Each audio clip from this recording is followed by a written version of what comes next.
The one and the only, the triple, the G.O.D. I'd like to welcome you guys back to another installment of Triple the Guy Speaks on the King of Fighters Destiny, episode 22. R.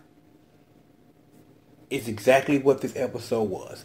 An introduction to our bad guy this season, Rugal Bernstein. And it didn't disappoint.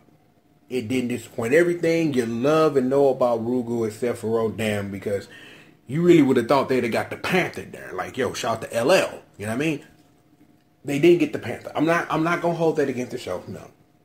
The thing is that this episode was supposed to do one thing, and it did that correctly. Get over Rugal Bernstein as a threat. Given how hard he owned up both Terry and Keo, you really got to question is, how are they going to beat him? I have your answer. That answer is mature. During that fight, she did exactly what she was supposed to do this whole time. Take what was left of the energy charged by the Black Crystal would leave. Because canon tells us that no matter what happens, mature always works for a higher power, and that higher power being going at spoilers. So, the show took care of that at least. Because again, the other thing that I wanted to talk about is not much left the episode, because the fight between Rugal and Terry and Keo was hot. And I'm like, again, Rugal got completely over as a bad guy, as a badass. They sat up there through the throwback of dumping people in liquid metal. I swear one of those girls looked like Blue Mary, and it was some dude wearing Chun-Li handspikes and stuff. So they sitting up here with the knives. They should have just went full Guile. On them. I love that intro in Capcom vs. SNK where Rugal has the Guile statue. Sonic Boom! Yeah. Come on, weep.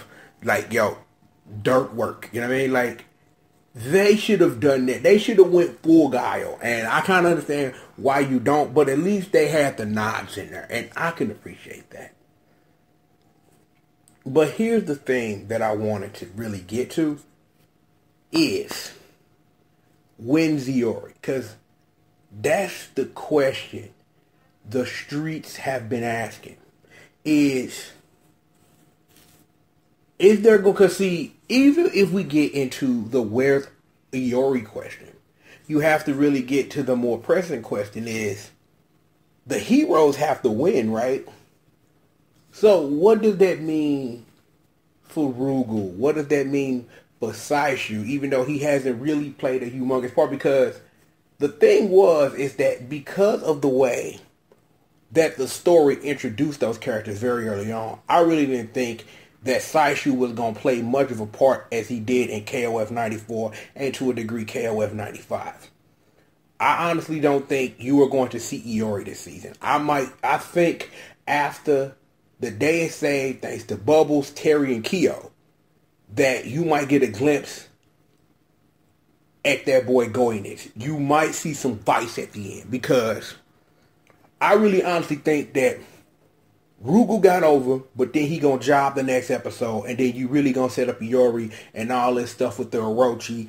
And I don't know, even in that, will they hop straight to CYS or anything like that? And if you don't know who CYS is, that's Chris, that's Shermie, and that's Yashiro. It's Chris, Yashiro, Shermie, CYS. They are a band who turns into an Orochi, and according to King of Fighters 2000, Orochi's a chick, so, you know, there are things. But that was but see, the thing is, I'm really glad that the episode was so cut and dry of Keo saves the day, destroys the Black Crystal things, they split up, everybody's cool, knocked out, beat up, or whatever. Terry and Keo, the heroes, the Sword of Kusanagi, and the Hungry Wolf go get owned up by Rugal Bernstein while Mature steals a bubble to introduce the real bad guys. You really got to wonder at this point, when's next? Oh, and before I forget, this is important. Shout out to SNK sound effects when Clark was trying to open that door, dog. You think I didn't heard of SNK sound effects, bro? You wrong. But I'm like, but that fight with the Tekken Force versus the Aquarius, that was dope. I'm like, how do I stand up here like, don't move? He just pressed that button on the thing, said, "Dude, nigga," they set up her and put in the work though. But you gotta really wonder, like, when's Leona? It's like, because that's another question that's been popping in my head. Is that if the story wanted to, they could have hopped straight into Leona if they wanted to, but then you would be introducing the Orochi stuff way too soon. If it was Hadar calling the shots from a spot somewhere, and it was Ralph, it was Clark, and it was Leona running in. Because again, it's like when you think about the canon that is KOF, is that it's a layered thing. When you really take a look at it, it's a real layered thing of what you're doing, how you're doing it, and why you're doing it. Because it's that when you think about the series, it's that KOF 94 is the prologue to everything. You have some people who claim King of Fighters 94 is not an event that happens in canon, which it is. It introduces the whole storyline. It expands what Geese and Krauser did, brings it to a global scale, and then it starts unraveling. You got Rugal, you got Orochi Rugal, you got Goiness, you got Orochi. The build up for the whole Orochi saga. Then it's done. The day is saved thanks to Bubbles, Kyo, Iori, and Shizuru, the three sacred treasures. And then depending on like what storyline you want to go on, either they introduce 7 more sacred treasures or actual real canon, we get into Nest stuff, more Nest stuff. We love Angel, we move forward. Tales of Ash stuff, Ash kills more people, and then there's a game that no one pretends exists, and then Ash dies. And now we're in this new layer of Verse and Antonov, and you know, I ain't played the story mode to KOF 14 yet, so don't really know much about that. But as you see, if the way that they're trying to go from the story this way out is a layered thing, and given like, even though that they've had their opportunity and capitalized on them, on introducing these worlds, introducing these characters, having these side stories to explain and flesh out characters and do all this stuff, is that we are going to end probably episode 24 at a point where the story can break, and while you got something to look forward to, that the majority of the stuff is going to be closed. Because I really think that I know there's a commercial that's supposed to be promoting Iori for the show, but I don't really think he's just going to be an after credit stinger of Kyo, and I'm going to rip you apart. You know what I'm saying? That's what it's going to be. And then you're going to have next season where it's going to be more stuff about the Orochi, and more side stories going to be about Iori and the Orochi and Vice and Mature and Goidance. And then you're going to have all that, and that's probably a whole season of the show. Then you get to the Orochi part for real. You got CYS, you got Orochi, you've got everything. I really think that more likely than not, if you want to take it from that layered point of view, we see Shizuru in the middle of season 2. Something happens and Shizuru hits the scene.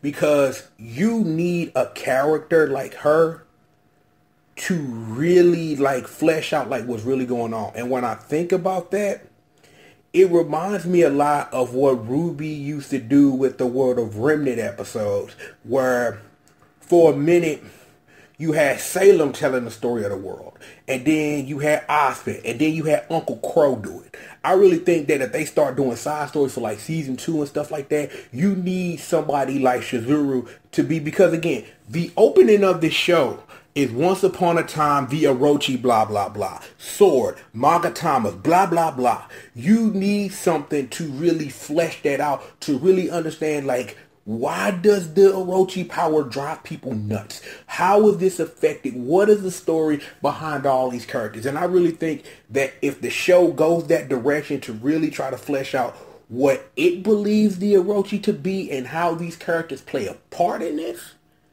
you really can really do some damage story-wise and really create another fun season. Because again, I'm going to say this when it's all said and done, after the day is saved by Bubbles, Terry, and Kyo, is that the show has been amazing. It hasn't lost a step. It hasn't missed a beat. It's done things with the established canon that I, as a fan, can appreciate. And I don't know how many times I've said that I appreciate what this show does. And also, before we get up out of here, this has been on my mind, and I want to say this. it was kind of weird, but at the same time, kind of not. Of Terry didn't recognize the Kaiser wave.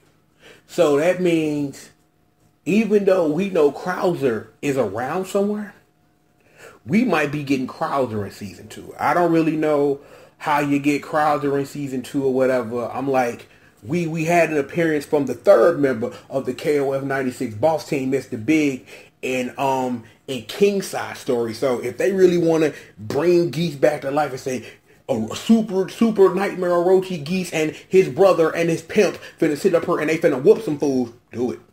Do eat if that's what you want.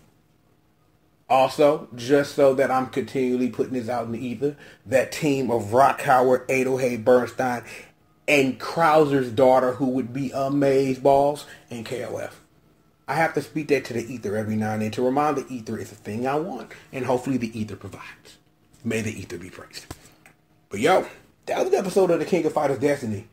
I'm glad that I had that opportunity to, really like get into like what it is that I'm looking forward to, what it is that I'm looking to see, because the episode, like I said, was really, really, really cut and dry. The whole point was to introduce Rugal, introduce him as a badass, get him over, people with liquid metal, oh god, Terry and Kyo finna get wrecked, boy. But you really gotta wonder, is it going, because it's like, I think about this now. I wonder if the end of this season just gonna be they both get beat up, and then Aori just comes in and just rips him to shreds, and rips him to shreds. I wonder, are we even gonna get Orochi Rugal, dog? Omega Rugal, I should say. Guys, wave. The King of Fighters 2002. That's not fun times. Just gonna say that live. Not fun times. But yo, how about we turn this into a video, shall we? How about we do that? Before we get up out of here, I hope your holidays have been good so far. I hope your holidays continue to be wonderful. 2018. I'm not going to say much more else than the phrase 2018. I'd stay tuned if I was you.